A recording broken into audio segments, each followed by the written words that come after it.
Hola y bienvenidos a un nuevo episodio de ¿Para qué?, el podcast sobre gestión cultural de European Young Museologists Link. Hoy nos acompaña como invitada Cintia Guillén Martín, museóloga especializada en educación en museos y coordinación y didáctica de exposiciones. Además, Cintia es coordinadora de exposiciones, mediadora cultural y directora de Innova Salud y Cultura. Cintia, bienvenida. Muchas gracias por invitarme a este podcast. Estoy encantada de poder ayudar a los jóvenes museólogos a desarrollar su carrera profesional. Y bueno, pues a las expectativas de qué me quieras preguntar, en qué puedo ayudaros. Pues siempre nos gusta empezar un poco con el invitado contándonos cómo han sido sus inicios en su carrera pues en el sector cultural. Tú eres licenciada en Historia, creo. Soy licenciada en Historia. En principio pues empecé porque no había ni siquiera asignatura de museología. Empecé a trabajar como arqueóloga, como en una excavación técnica, pero el trabajo que más me gustaba era cuando terminaba el trabajo de campo íbamos al museo pues a hacer la limpieza, la organización de las piezas, su siglado, inventariado y colocarlo en cajas y trabajar pues en pos de su conservación y organización para el museo. Entonces, a partir de ahí me empezó a interesar los museos. Así que, bueno, como la única cosa que había era máster de museología en general, pues hice un máster, porque no era como ahora un poco el grado y que tengas que hacer el máster. Antes terminabas la carrera y no tenías obligación de hacer un máster. Hice el máster pues para enterarme bien de cómo era el mundo de los museos. Y a partir de ese momento pues empecé a trabajar en temas de educación, porque fue en el máster lo que más me interesó, la educación y la difusión del patrimonio.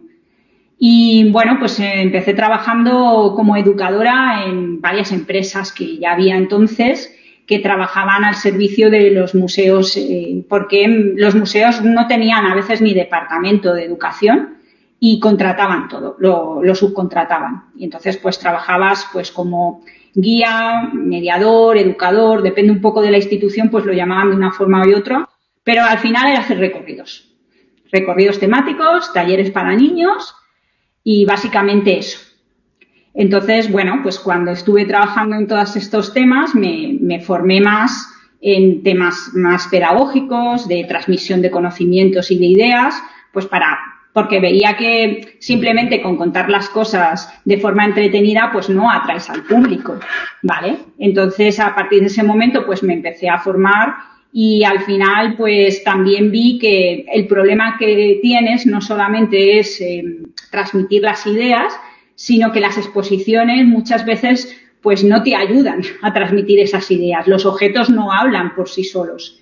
Entonces, ni los textos, ni las cartelas, ni las vitrinas, ni cómo están dispuestos los objetos, ni la ordenación, ni la selección que se hace, ni los discursos muchas veces se entienden. Entonces tú tienes que hacer ese trabajo y también empecé a trabajar en pos de los montajes expositivos que fueran más didácticos, que se entendiera mejor el discurso que quería. Y empecé a trabajar en una empresa para eso. Básicamente al principio, que eso lo piden mucho las empresas, era pues coger los textos del comisario o comisaria de la exposición y hacerlos más didácticos para poderlo llevar a la exposición. Porque claro, eran unos, bueno, pues a lo mejor era su libro, pero su libro no lo puedes trocear y poner en cartelas y en textos para la exposición. Hay que hacer textos que la gente pueda entender. Entonces me dedicaba básicamente a eso, a hacer textos más comprensibles, con lectura fácil y a trabajar por hacer más elementos didácticos. Por ejemplo, estaciones táctiles, también trabajamos ya con elementos como infografías, diseño gráfico, que aportaran información más allá de los objetos. Y a partir de ahí, pues también trabajé en coordinar exposiciones. El coordinador de exposiciones es verdad que muchas veces es de la propia institución, pero últimamente se está contratando, como me pasaba a mí, desde fuera.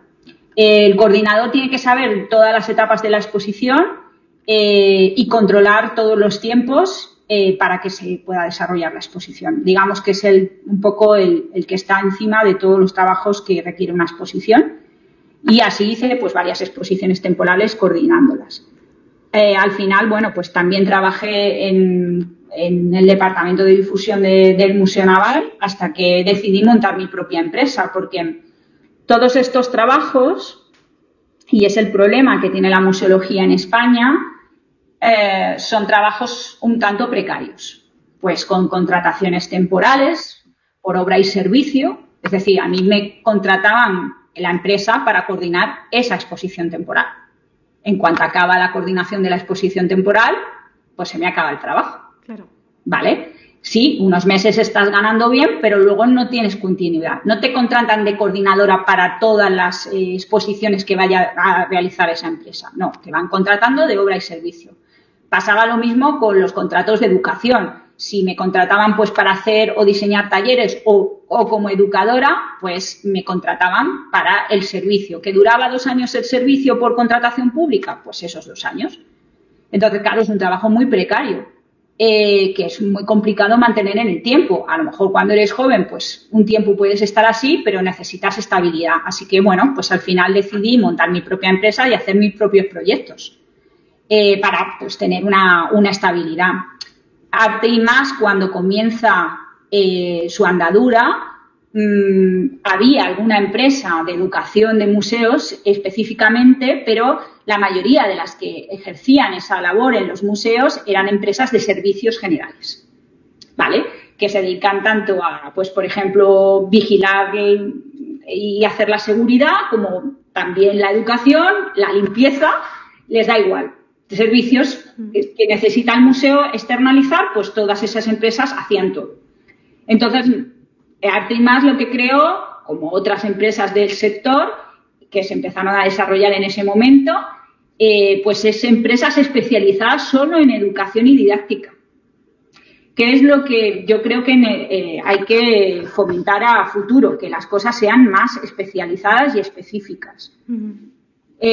Con la empresa estuve bastante tiempo pues llevando esa empresa con temas de educación y didáctica, y luego entré para formar parte de Innova porque ampliábamos el concepto de la educación a la parte social y psicológica, que me interesaba mucho más hacer proyectos no solamente ya de carácter educativo, sino de mediación social, y que los museos pudieran servir de esa mediación. Y entonces, bueno, pues pivoté a Innova, y aparte porque quería dar formación, no solamente ejercer y desarrollar los proyectos, sino dar una formación, porque también me he dado cuenta que cuando nosotros contratábamos pues gente, es que el problema de contratar gente para hacer todas estas actividades no es que no sepan los contenidos, que lo saben. O sea, una persona que tiene un grado y un máster en historia o en historia del arte, los contenidos por lo que le contrato los tiene, pero no tiene las herramientas de cómo transmitir esos contenidos, y a veces es simplemente pues que cogíamos a personas que de alguna manera lo tenían pues porque ellos mismos tenían esa gracia personal, pero no se puede hacer eso. O sea, en realidad tenían que tener más herramientas. Entonces les dábamos formación.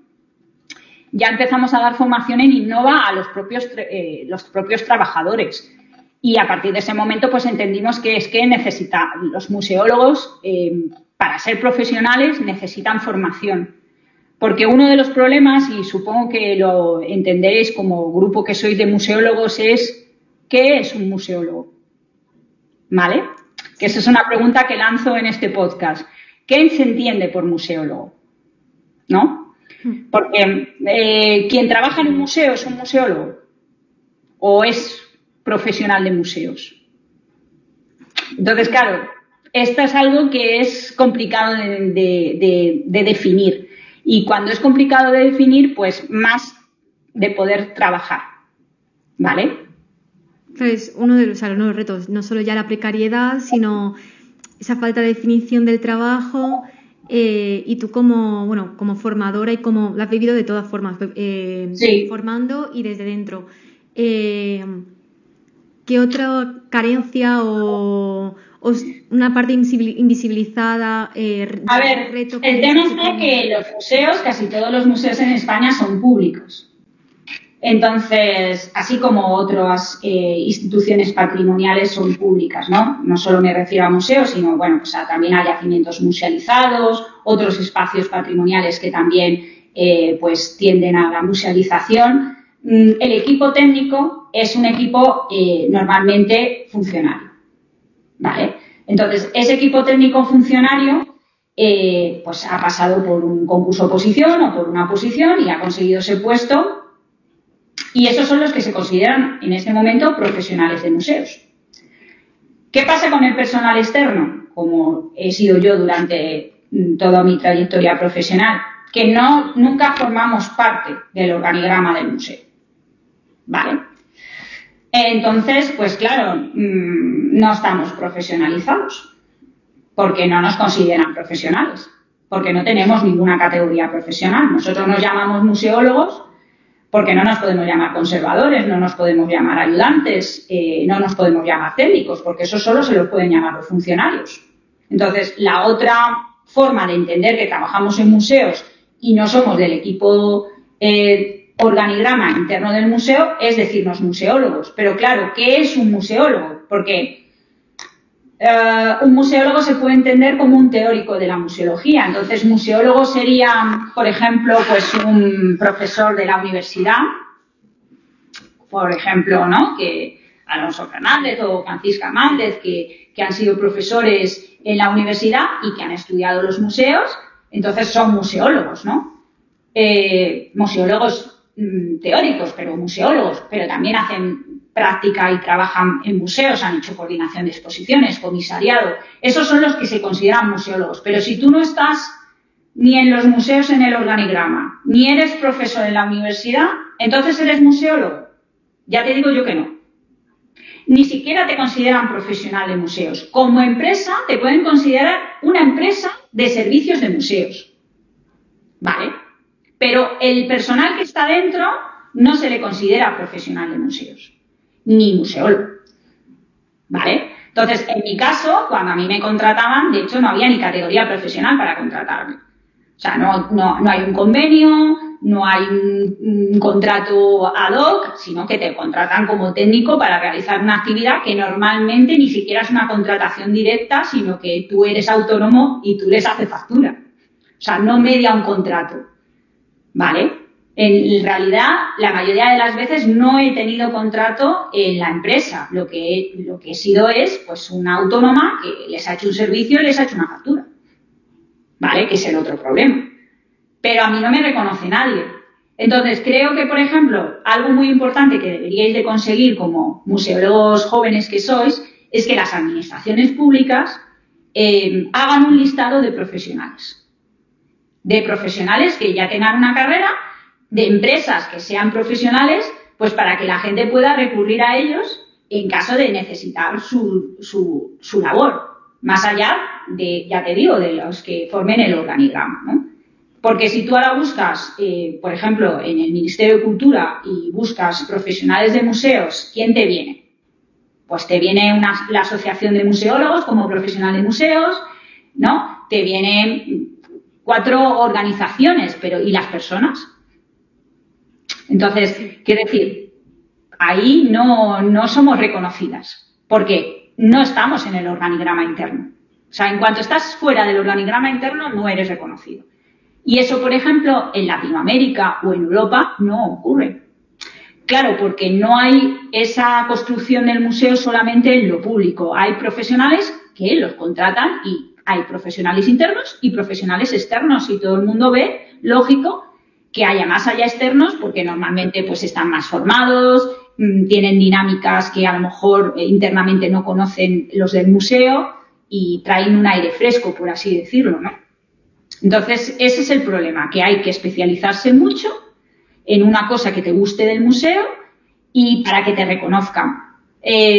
Por ejemplo, ocurre mucha contratación de restauradoras o restauradores especializados en determinados materiales y en determinados patrimonios. Eso, como el laboratorio del museo puede tener a lo mejor 2 o 3 restauradores contratados, si hay una cosa específica van a llamar siempre a esa restauradora porque es específica de ese material, ¿no? Pues en museos debería pasar lo mismo que en otras áreas, pues que hubiera especialistas de didáctica que se les pudiera contratar pues para hacer una exposición más atractiva, ¿no? Porque es una carencia que tienen la mayoría de los museos, que no son atractivos para el público.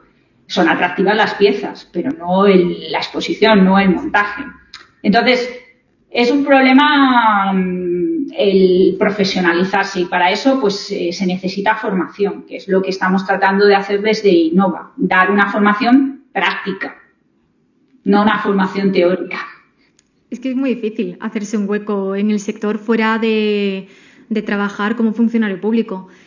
Y supongo que emprender culturalmente tiene que ser igual de difícil, ¿no? Tú que has tenido ya varios proyectos.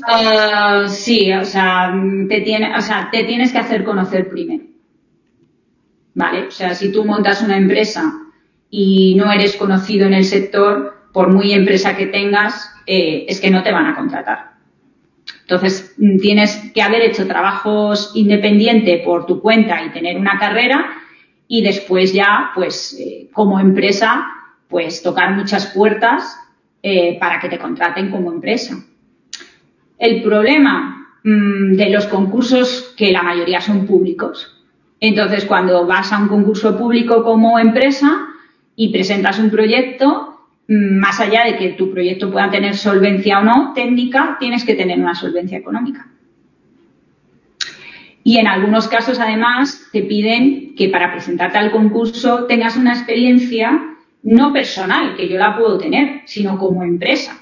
Entonces, cuando tú empiezas, de repente tú ves concursos en los que tú podrías participar y hacer un buen papel, pero te piden que hayas tenido 3 años contratos similares.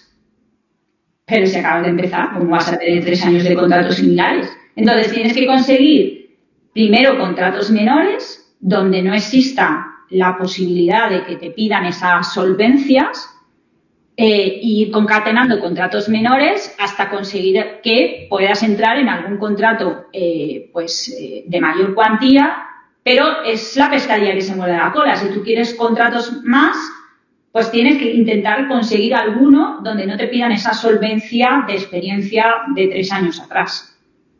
Y claro, porque si no tampoco te clasificas como empresa. En los concursos públicos, por ejemplo, en concursos estatales, te puedes clasificar cuando llevas unos años haciendo concursos públicos, te clasifican como empresa, pero si no tienes ninguno, no te clasifican. Entonces no tienes ninguna clasificación.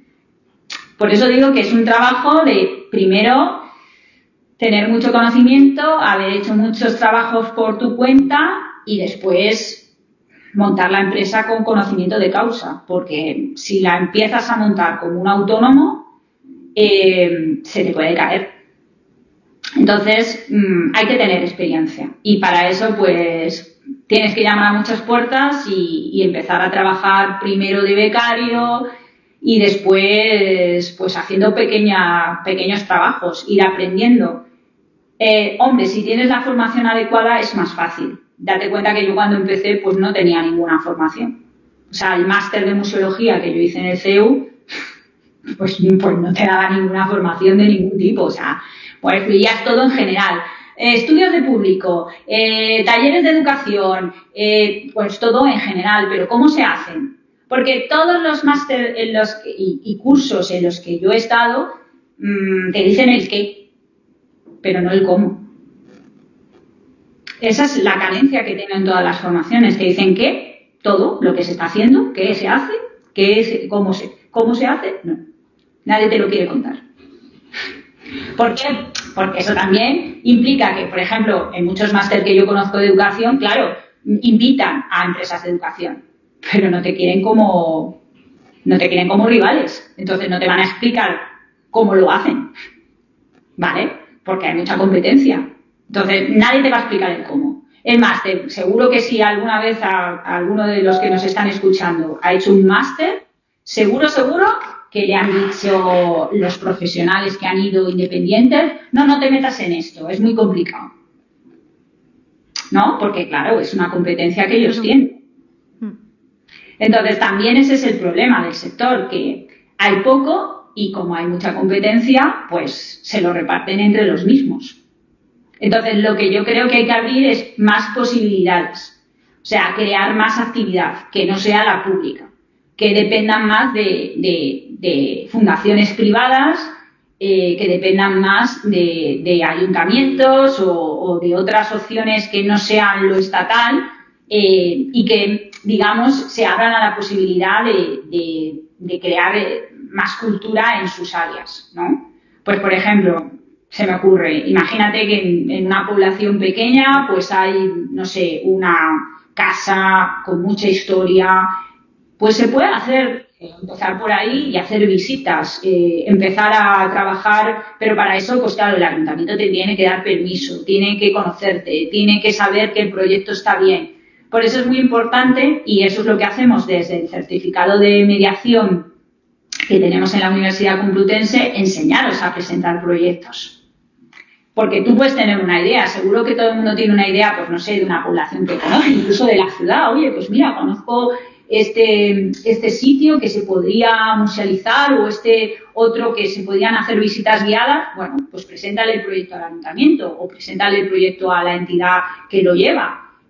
Porque a lo mejor no se lo ha presentado nadie y de repente ven una oportunidad pues para difundir ese patrimonio, pero hay que saber presentar proyectos. Entonces, nosotros en el certificado de mediación y educación en museos de la Universidad Complutense os enseñamos cómo se hace un proyecto, qué es lo que hay que poner, cómo se escriben, cuáles son las partes que tiene un proyecto, cómo lo tengo que presentar.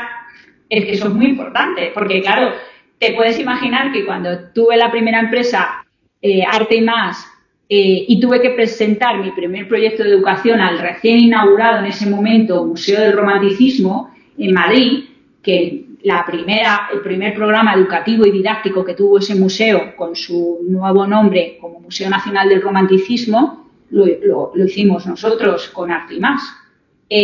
Pero claro, era la primera vez que presentábamos un proyecto a un concurso público, no sabíamos ni cómo se hacía. Es más, es que las técnicas del museo no sabían ni cómo se presentaban a un concurso. O sea, es que no te podían ni ayudar ellas, ¿vale? Porque no lo sabían. Entonces, eso es algo que, claro, es pues que lo hemos hecho por pura intuición.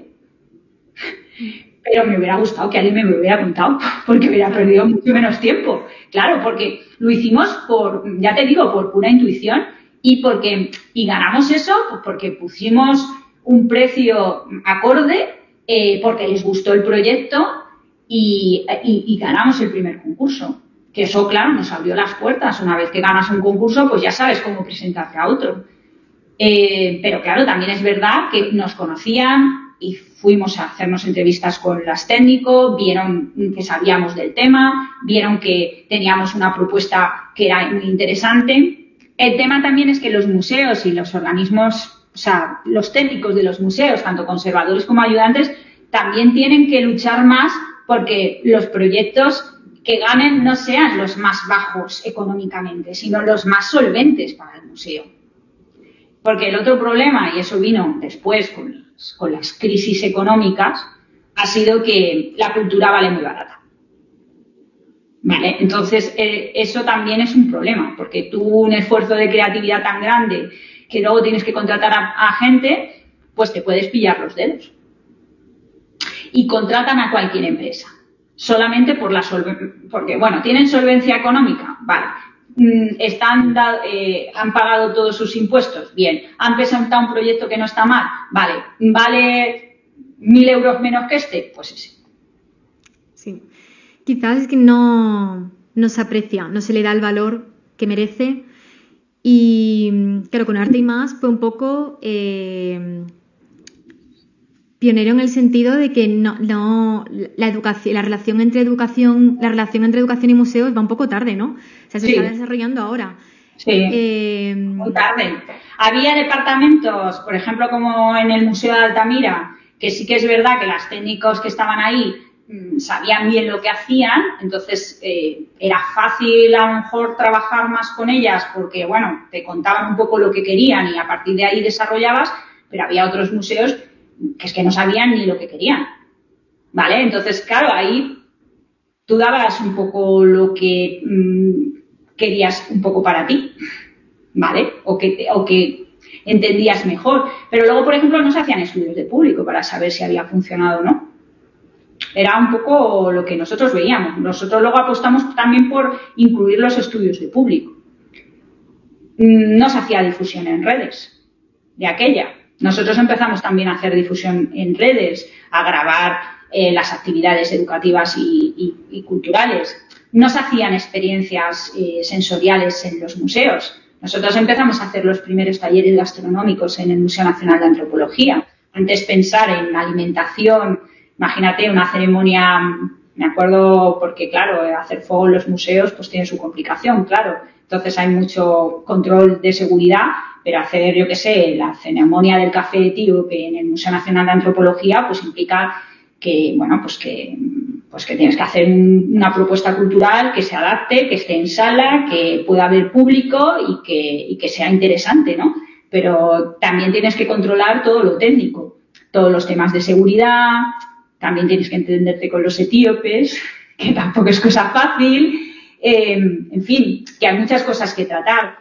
En la parte que nosotros llevábamos directamente, que eran los talleres educativos, sí, porque era nuestro equipo el que lo hacía, pero cuando nos pedían actividades educativas extras, por ejemplo, esto que te digo de repente hacer una ceremonia del té o una ceremonia del café, pues tenías que contratar a gente que hacía esas cosas étnicas y, claro, muchas veces no sabían hacer una factura y nosotros necesitábamos para pagarles que hicieran una factura y les tienes que enseñar. Eso, una empresa normal de otra cosa no se enfrenta a estas cosas, ¿no? Pero una empresa de cultura se enfrenta a cosas sorprendentes, ¿vale? Y claro, todo eso pagado mínimamente. O sea, en todo casi nos pillábamos los dedos. Mira, te voy a contar un caso que nos pasó. Mira, estábamos trabajando para unos talleres de grabado, ¿vale? En una institución de la Comunidad de Madrid. Un taller de grabado implica que tú tienes que tener un tallerista que sepa explicar el grabado y saber hacer grabados artísticos. Para un público, que es un público general, inexperto, no es de Bellas Artes. Es una señora que es ama de casa o un señor que es ingeniero que por la tarde se va a ir a ese sitio a aprender a hacer grabados. O sea, que tienes que ser muy didáctico y aparte saber hacer grabados. Bueno, como te puedes imaginar, algo básico para hacer un grabado y que no tiene la institución, lo tienes que poner tú, es un tórculo, ¿vale? Porque sin un tórculo no se puede hacer grabado.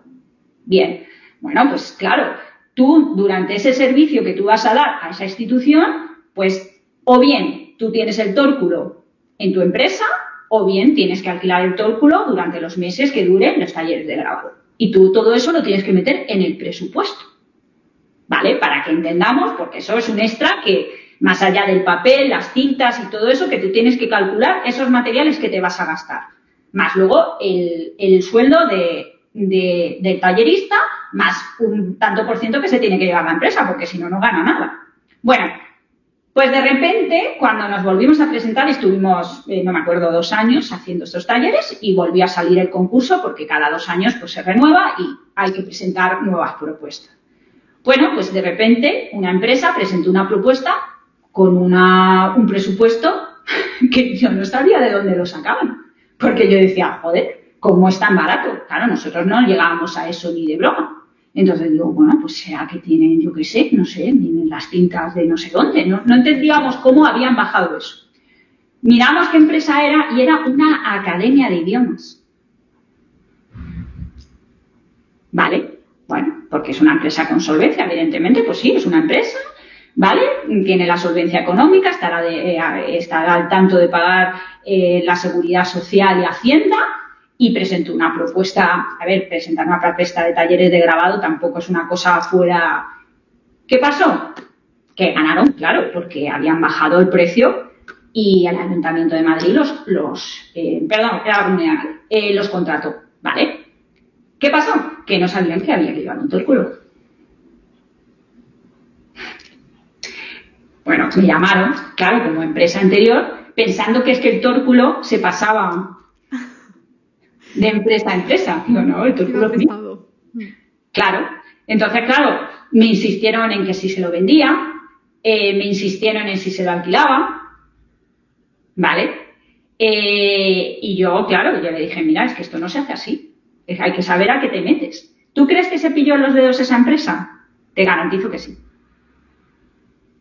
por no tener ni idea. Claro. ¿Vale? Y porque es una empresa de una academia de idiomas. Supongo que dan muy bien inglés y francés, pero no tienen ni idea de hacer talleres culturales. Entonces, yo creo que un filtro que tienen que hacer las instituciones es decir, que sean empresas especializadas de lo que te están pidiendo. Y es que aquí da igual. Da igual. Se presenta Prosegur, que es de seguridad, porque tienen ahora un departamento de educación, y vale igual que una empresa que solo se dedica a esto. Pues no puede ser. Claro, porque Prosegur tiene muchísimos servicios y, por ejemplo, en el servicio de educación lo pueden bajar porque van a pagar a sus educadores y mediadores menos que al personal de limpieza. ¿Qué te parece eso? Pues están pidiendo, por ejemplo, para cualquier museo, te van a pedir que tenga el grado. Si puedes, además, que constates que tienes el máster en educación, que hable un idioma, y yo le pago 5 euros la hora. Cuando la personal de limpieza estaba cobrando 11. ¿Tú esto lo ves normal? Pues eso también es porque los museos y muchas instituciones no saben cómo está contratado ese personal. Y lo permiten también. Y lo permiten. Sí. Y lo permiten. Claro, quizás eso también sea un poco la culpa, tienen esa culpa porque luego llegue una excursión de un grupo de colegio, de instituto a un museo y no se presta atención y el museo se ve como algo aburrido, como algo, o sea, falla como ese departamento de educación o ese mensaje, esa comunicación para conectar. Totalmente. Bueno, todo empezó, te diré, que yo estaba ya en esa época trabajando cuando llegaron los voluntarios culturales. A ver, cuando yo empecé, es verdad que se podían hacer prácticas en los museos sin necesidad de estar en un máster o en un curso específico de la universidad. Tú podías optar a prácticas directas en un museo. Y también podías incluso ir de voluntario a hacer determinadas actividades, pues para aprender, pues ibas de voluntario.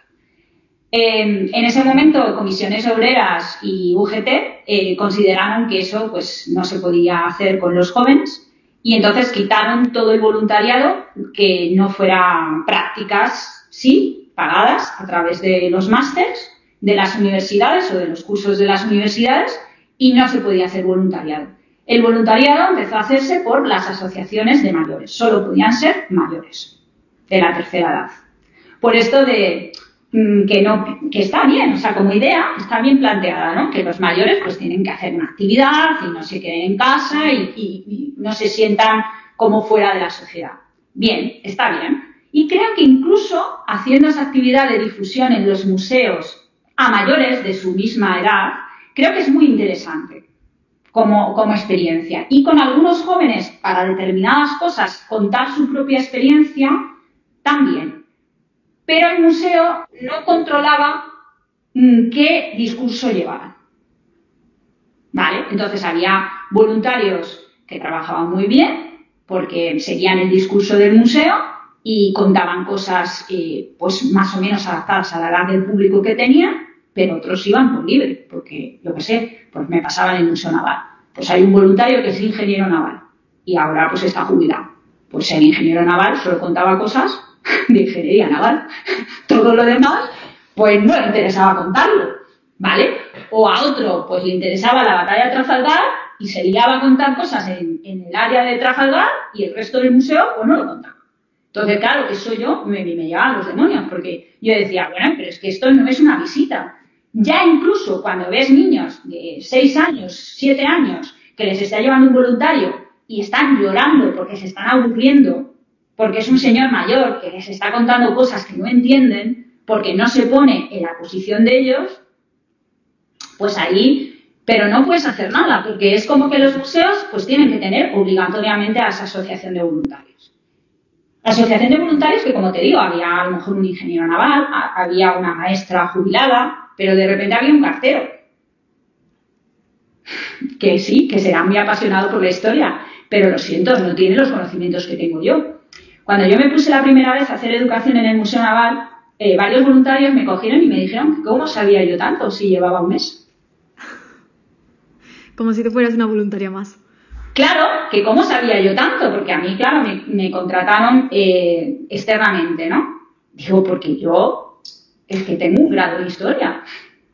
Claro, yo sé de lo que estoy hablando. Ustedes vendrán de otras cosas, pero ¿cómo te has podido estudiar todo esto en un mes?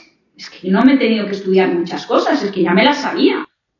¿Entiendes por dónde voy? Entonces, a mí me parece que los voluntariados en España en cultura no están bien planteados. Vamos a ver. ¿Entenderíamos que un voluntario cogiera y hiciera un trabajo de una enfermera o de un enfermero? ¿Entenderíamos que un voluntario hiciera un trabajo de cirugía en una operación? No, ¿verdad? ¿Qué hacen los voluntarios en los hospitales? Que muchos son médicos jubilados o sanitarios jubilados. Acompañar a los pacientes a las consultas porque se pierden en el hospital. Por ejemplo, en el hospital clínico hay un voluntariado que acompaña a la gente a las consultas porque ya sabéis que los hospitales son un laberinto. Hay un voluntariado de lectura al paciente que se van a las habitaciones a leerles libros a los pacientes, a entretenerlos. Eso es un voluntariado que no quita un puesto de trabajo, sino que es un extra que pone el hospital porque no tienen un personal que lo haga. Pero poner un voluntariado en mediación y en educación en los museos es quitarle un trabajo a un profesional. Sí. Y eso es algo que desde la asociación tenéis que reivindicar y luchar para que se quiten los voluntarios culturales. Una cosa es que te hicieran de apoyo. Imagínate que yo de repente tengo un grupo de la tercera edad, yo estoy de mediador y utilizo a uno de los voluntarios para que haga el discurso conmigo. Vale, pues muy bien. Pero no puede llevar el trabajo él o ella. No puede, porque están quitando un puesto de trabajo. Claro, ¿les interesa a los museos? Sí, porque dicen, es que de otra manera no tendríamos mediación. Bueno, ya buscaríais el dinero para tener un mediador. Ahora sí, a lo mejor antes hubieran estado sin guías, sin mediadores o sin educadores. Pero ahora no puede estar un museo sin guías, sin mediadores o sin educadores. Entonces, buscarían la fórmula para pagar a la gente. Pero claro, si tienen voluntarios, pues tiran de los voluntarios. ¿Qué pasa con un profesional de la educación cuando se pone malo? Pues que avisa y que la empresa de educación que está, pues pone a otro. ¿Qué pasa cuando un voluntario se pone malo? Pues que no va y no iba otro. Entonces yo a lo mejor un sábado tenía apuntado que iban 2 voluntarios, se ponían malos, no avisaban, es normal, son personas de la tercera edad, se ponen malos bastante, y te dejaban a lo mejor pues que venía una asociación de no sé dónde o venía un grupo muy importante de no sé dónde y te dejaban, ¿qué pasaba? Que yo en ese momento que estaba llevando el departamento de difusión, pues tenía que ir yo, porque no podía dejar al museo desnudo ante una visita tan importante porque no había ido el voluntario. Porque cuando tú eres voluntario, pues también te dicen, es que yo soy voluntario. Si quiero voy y si quiero no voy. Sí. ¿Vale? Por eso no son profesionales. Eso también es un problema.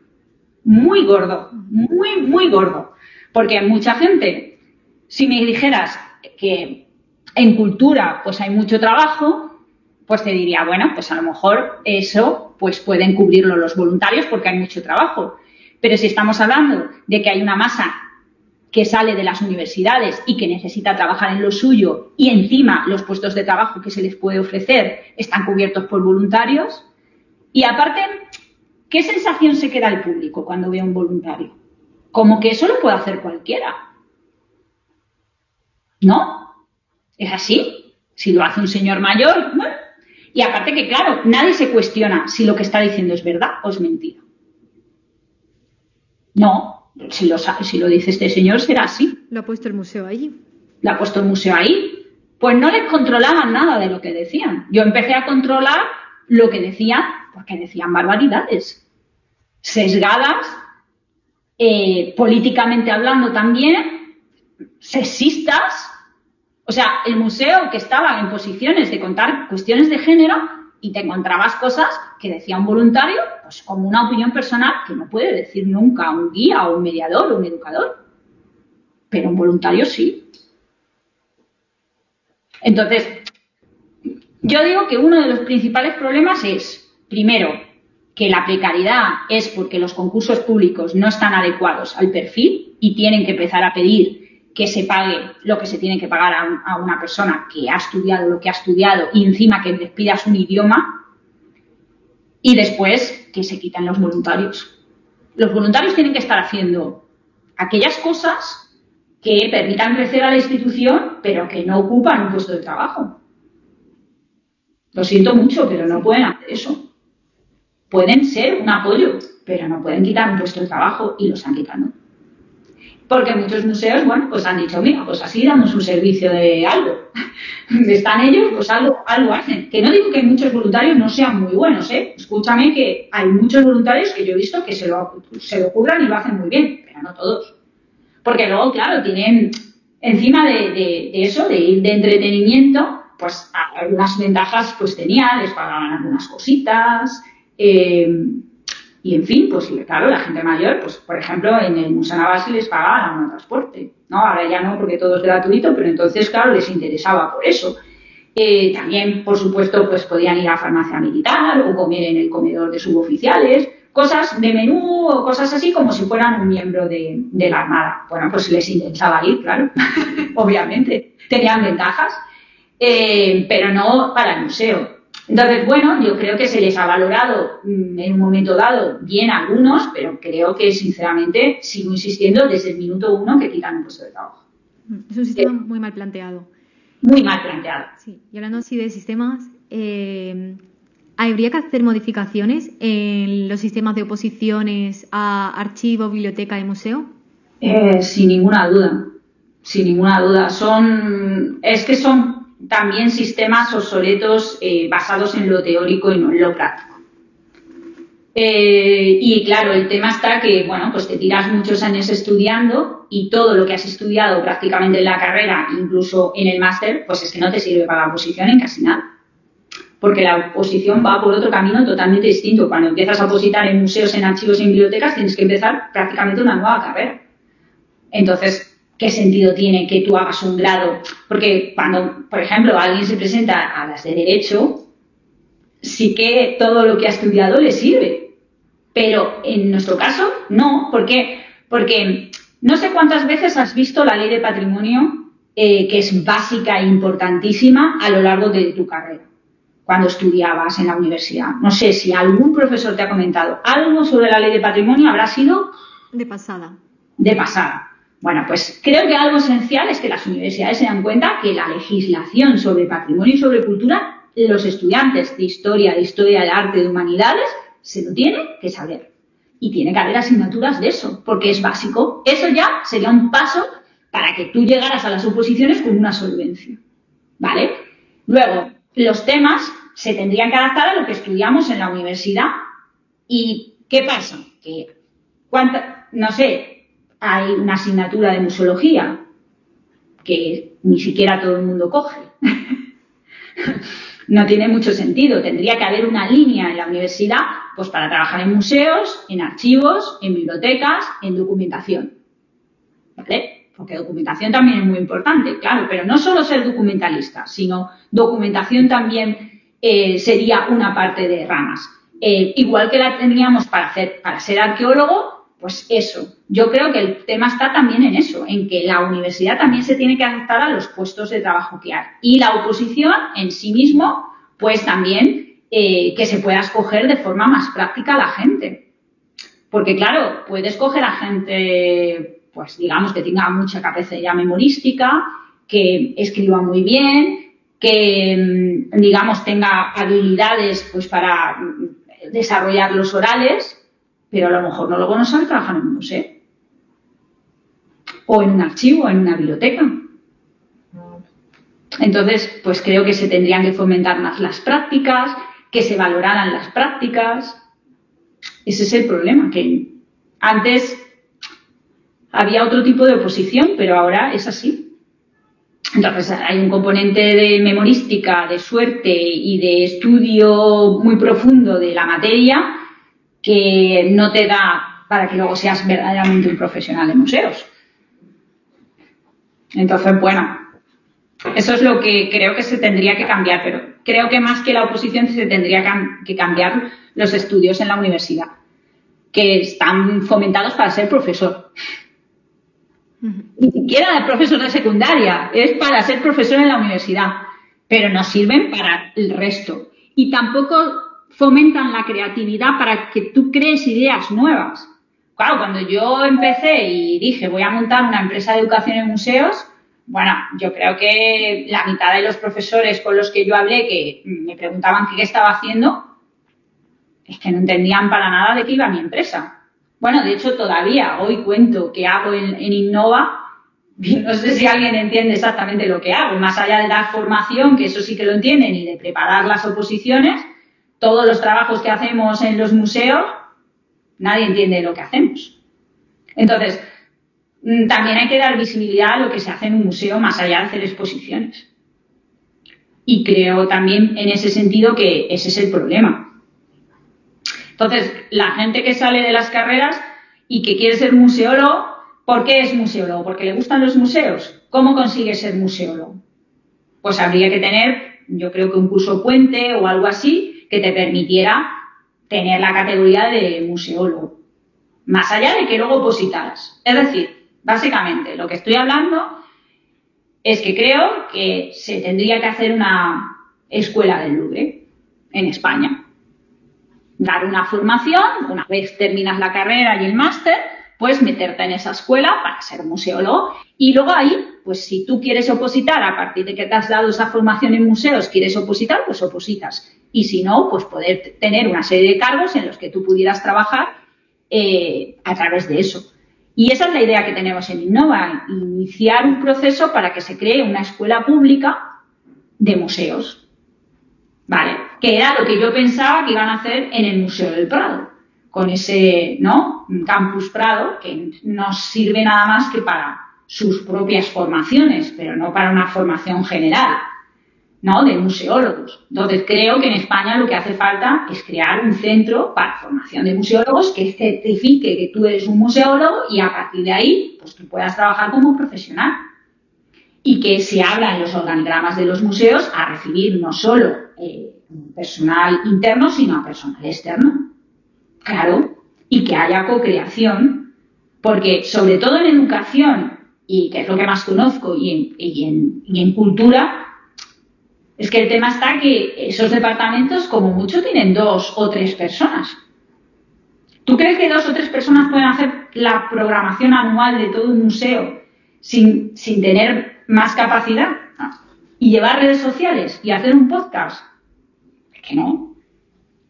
Entonces, cuando alguien aprueba la oposición, en la mayoría de los casos le mandan siempre al departamento de difusión. Porque el que está en el departamento de difusión se quiere ir a otro puesto. Porque no es lo suyo. Claro. No se ha formado en eso. No se ha formado en eso. Y de repente a lo mejor tú llegas al museo y te casquetan las redes sociales. Venga, tú, ¿sabes algo de redes sociales? Pues lleva Instagram. ¿Cómo que lleva Instagram? Yo tengo una cuenta de Instagram, pero no sé llevar Instagram. Es que eso de llevar Instagram, ¿cómo es eso? Entonces, eso también es, a ver, yo creo que hay que crear un community manager de cultura y eso, por ejemplo, se podría crear un puesto externo para contratar. Uh-huh. Sí. Hay puestos que no necesariamente tienen que estar en el organigrama interno del museo.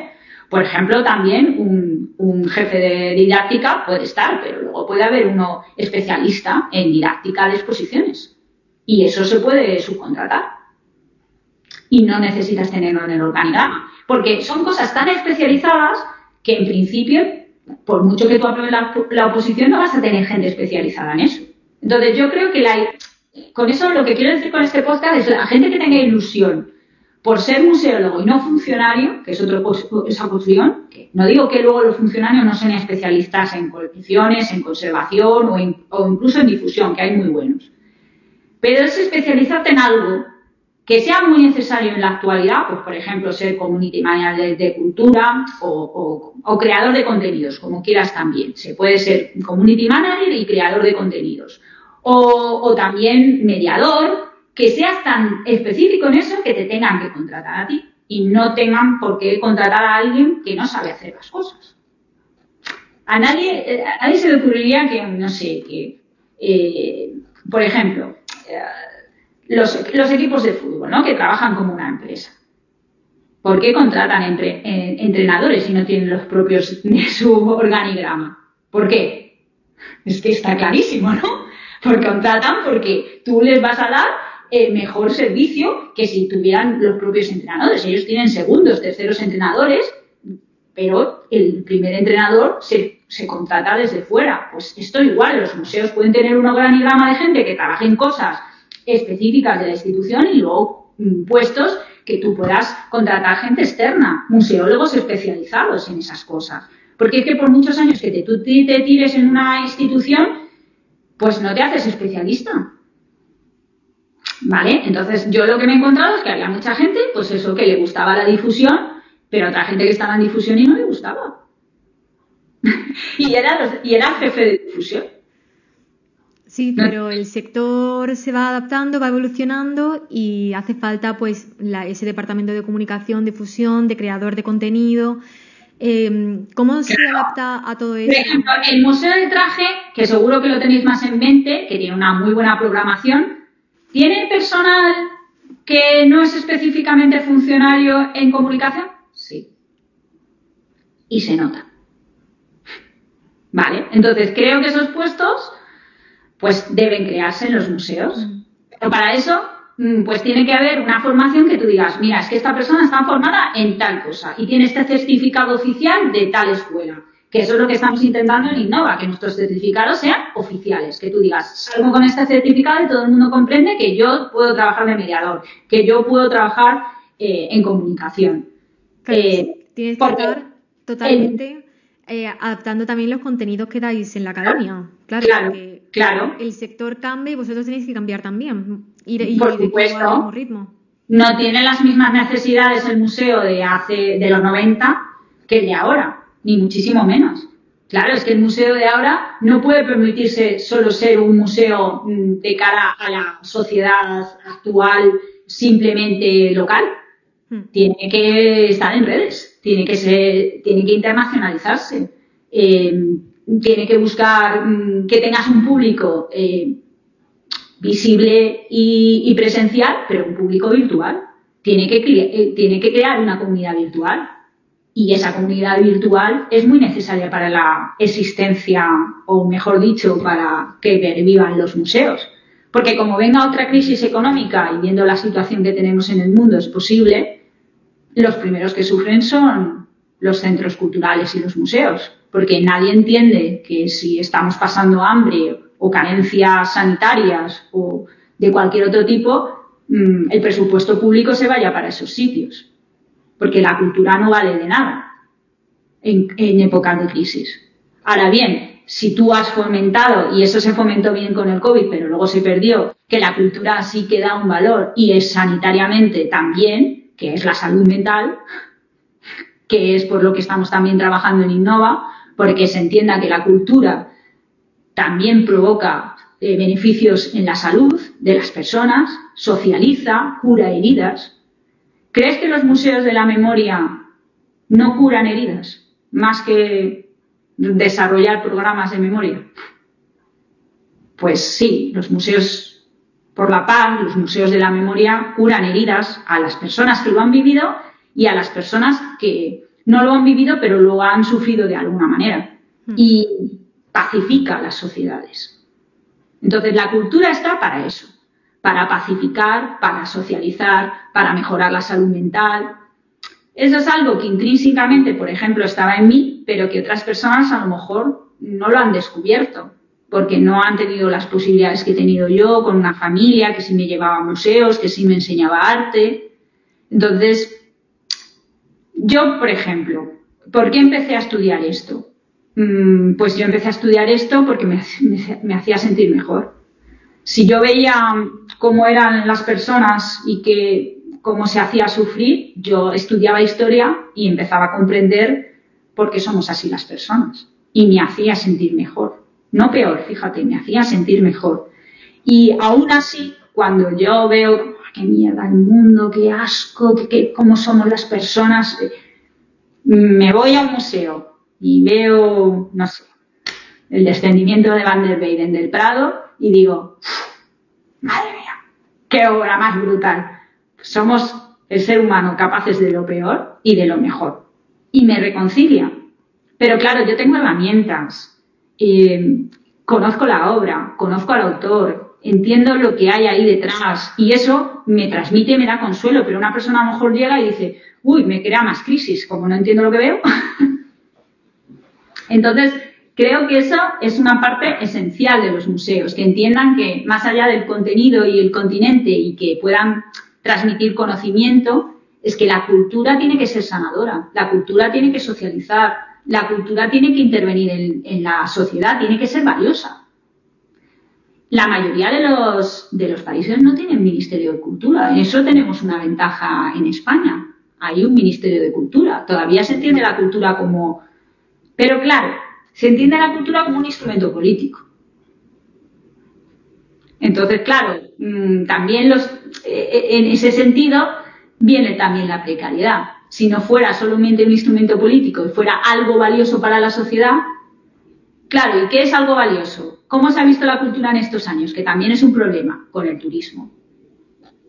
Claro, porque si económicamente sube el PIB por la cultura y el turismo, pues también interesa a los gobiernos. Pero ¿y si no se reflejara en lo económico? Pues tenemos que hacer ver que sí se refleja en lo social. Porque al Ministerio de Sanidad nadie le pide, o a las comunidades autónomas, a la sanidad, nadie le pide que, digamos, su cuenta esté equilibrada. Todo el mundo entiende que el gasto sanitario es necesario porque el beneficio es la salud. Pero nadie entendería que en cultura tuviéramos un gasto muy grande porque se considera un gasto superfluo y no se ven los beneficios. Entonces, algo que tienen que hacer los museólogos actuales, primero, desde luego, formarse, especializarse en cosas necesarias del museo, crear nuevos puestos de trabajo que el museo necesita y que no están viendo.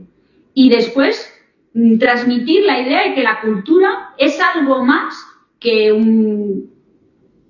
y esto es algo polémico, que una actividad de ocio y de turismo.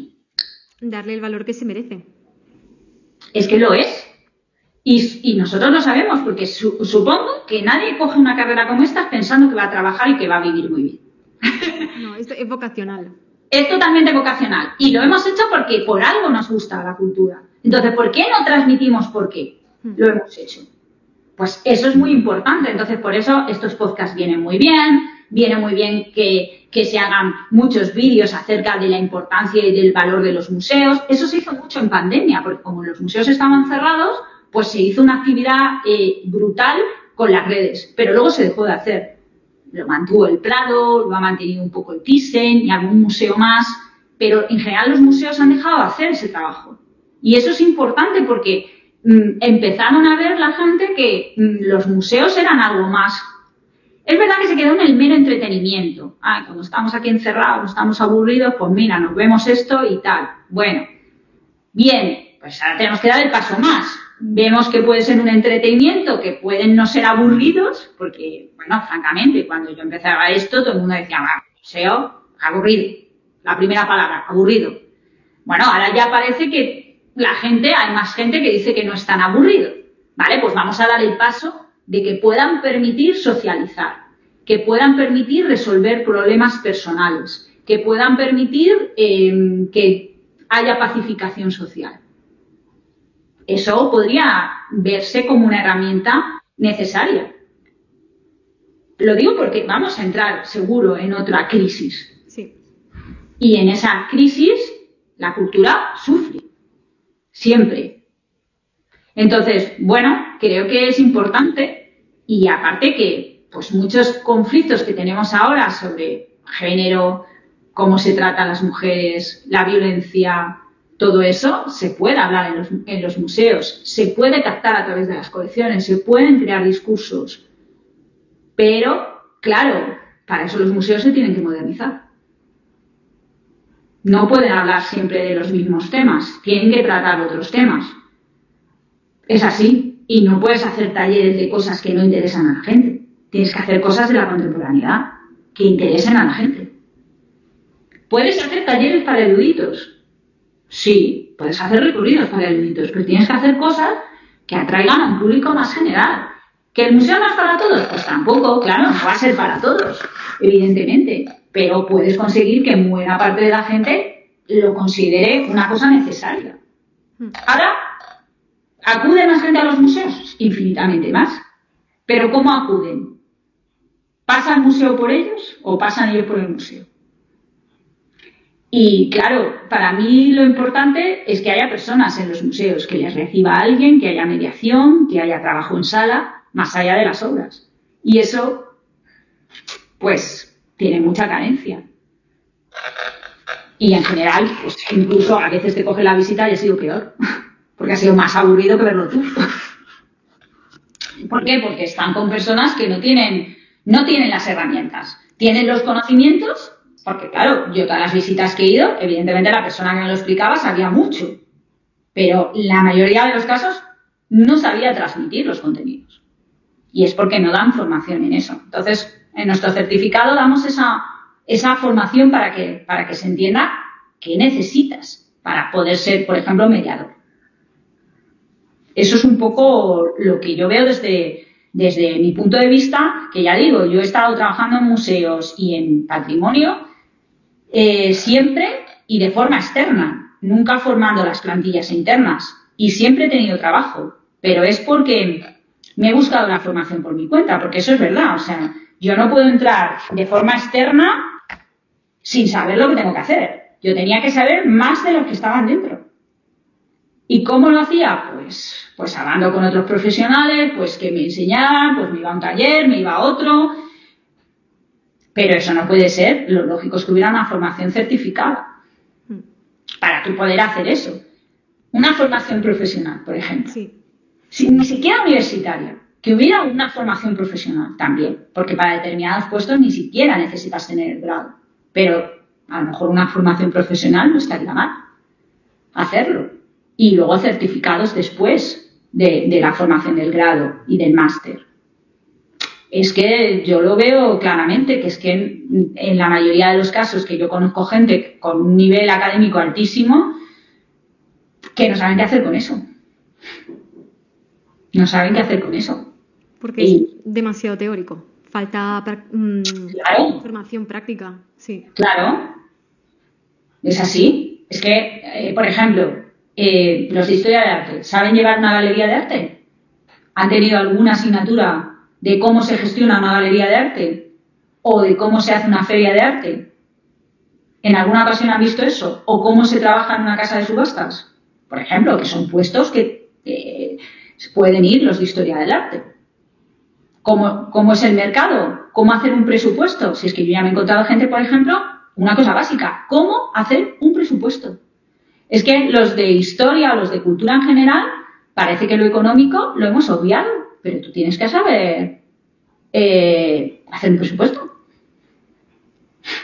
Claro, tienes que saber cómo te das de alta en autónomos, tienes que saber lo que pagas de autónomos, tienes que saber hacer una factura. Es que todo en otras carreras se dan todas esas cosas y en las nuestras no. ¿Por qué? Porque que parece que no vas a trabajar nunca. Entonces, esa formación es muy necesaria. Hay algún máster que dan algunas cosas de ese tipo, pero en general, no sé si tú has cursado alguna cosa de este tipo, es todo teórico. Y no te cuentan nada acerca de cómo hacerlo. A mí, desde luego, nunca me contaron cómo se hacía una empresa cultural. No. Nunca. Lo tuvimos prácticamente que adivinar. Y claro, cometimos muchos errores y perdimos mucho dinero. Porque claro, era pues ensayo-error, ensayo-error, ensayo-error. Y eso, pues hombre, nos hubiera ahorrado mucho tiempo saber cómo se hacían las cosas, sin duda alguna. Entonces, a mí, en las formaciones que nosotros damos, a mí no me importa explicar a la gente cómo hacer una empresa, cómo lo tiene que hacer, qué es lo que tiene que pensar, porque me parece necesario. Sí, y nunca antes se lo han dado. Nunca, jamás, ¿no? Entonces, a mí eso me parece básico. Y luego entender qué colchón económico necesitas tener para abrir cualquier cosa en la que te enfrentes en cultura, tienes que tener un colchón antes de meterte en cualquier historia y saber con qué gente contar y empezar ganando una cierta experiencia por tu cuenta para que cuando montes tu empresa o empieces a trabajar de verdad, pues tengas esa base. Entonces, bueno, creo que hacer prácticas a través de los máster no viene mal, pero siguen siendo prácticas que tampoco el máster les está exigiendo a los museos donde haces prácticas o a los archivos donde haces prácticas que te enseñen al de prácticas cómo se hacen las cosas. Es como que de repente te vienen y te dicen, mira, haz un inventario de esto.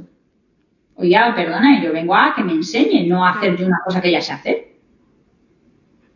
Eso también pasa, que las prácticas no son prácticas de verdad. Entonces, desde Innovac, Salud y Cultura, lo que queremos es dar una formación donde permita hacer ese tipo de prácticas y de verdad formar a la persona para que sepa qué es el trabajo y cómo se tiene que hacer bien. Y para eso, pues, hombre, es importante que los museólogos se quejen. O sea, que los que quieran trabajar en cosas de este tipo se quejen y digan, no, esto no puede ser así. Pues en el máster, que has pagado una pasta por el máster, decirle, mira, es que las prácticas no pueden ser así. Que haya un poco de revolución, que es que nos falta un poco de revolución y de movernos.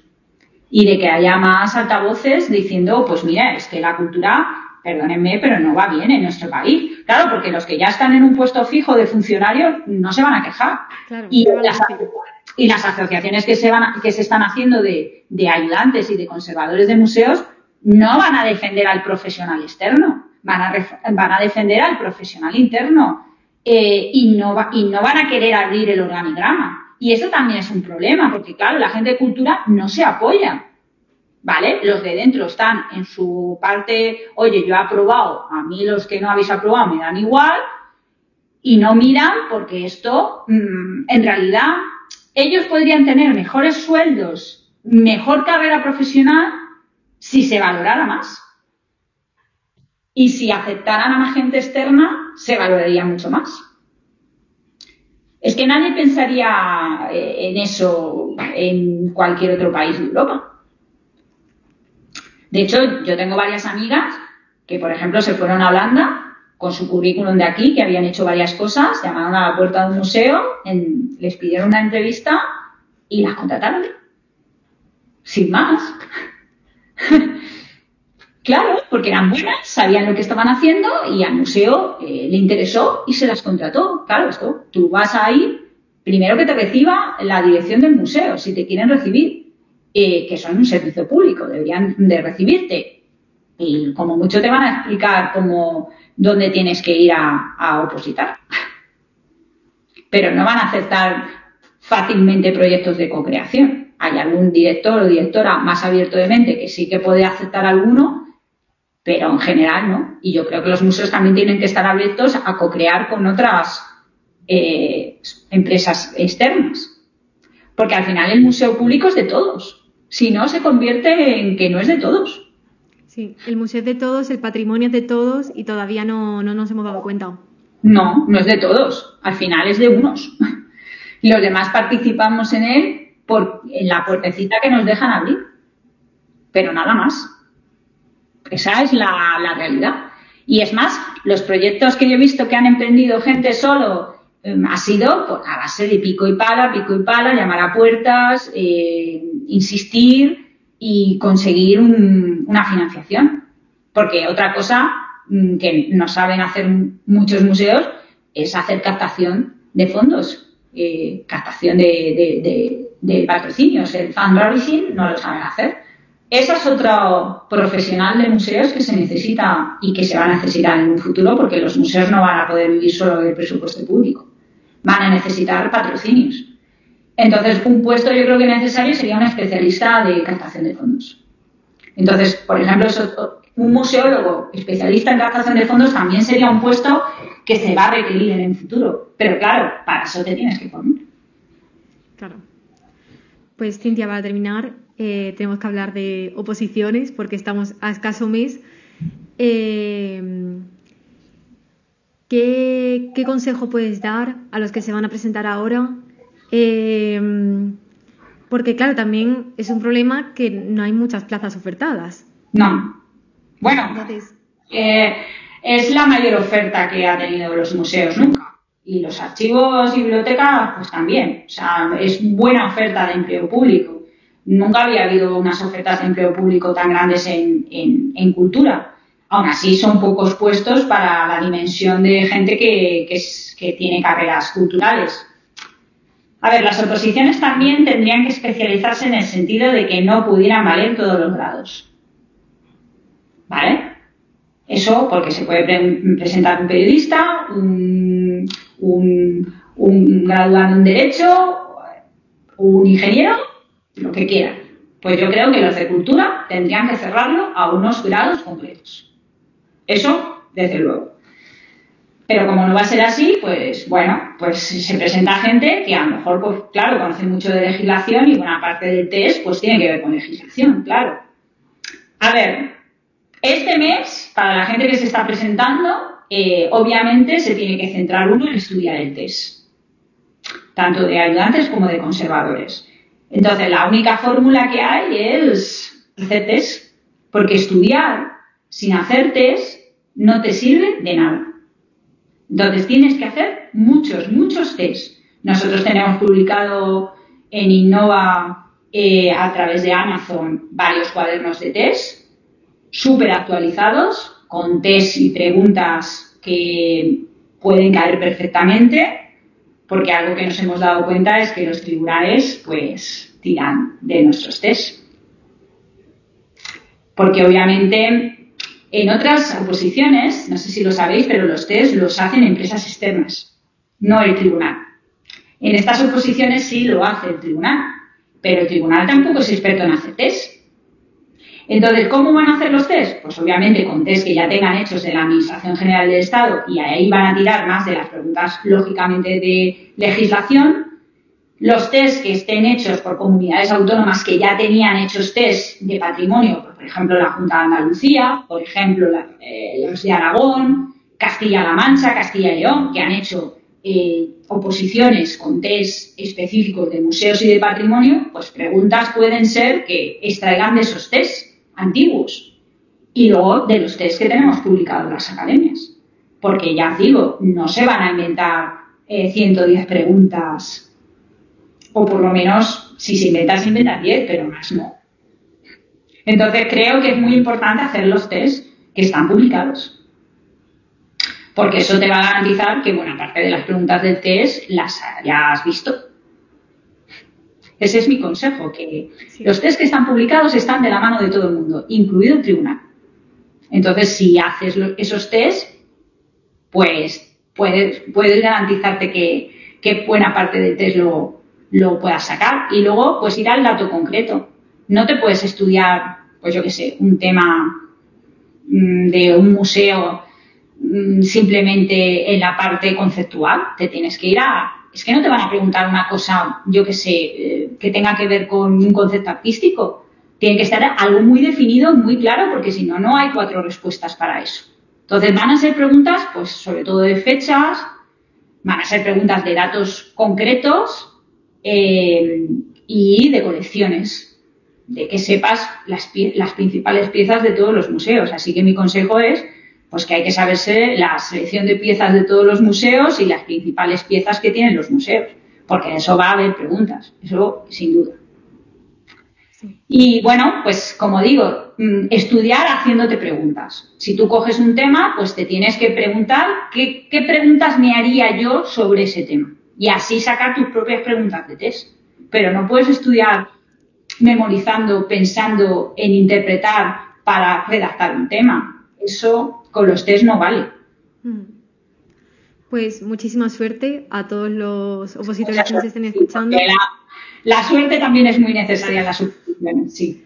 Y sobre todo muchísimas gracias a ti, Cintia, por estar hoy con nosotros, por charlar y todo lo que nos has contado. Ha sido un auténtico placer. Gracias a ti. Hasta la próxima. Hasta la próxima. Nos vemos pronto. Un saludo a todos.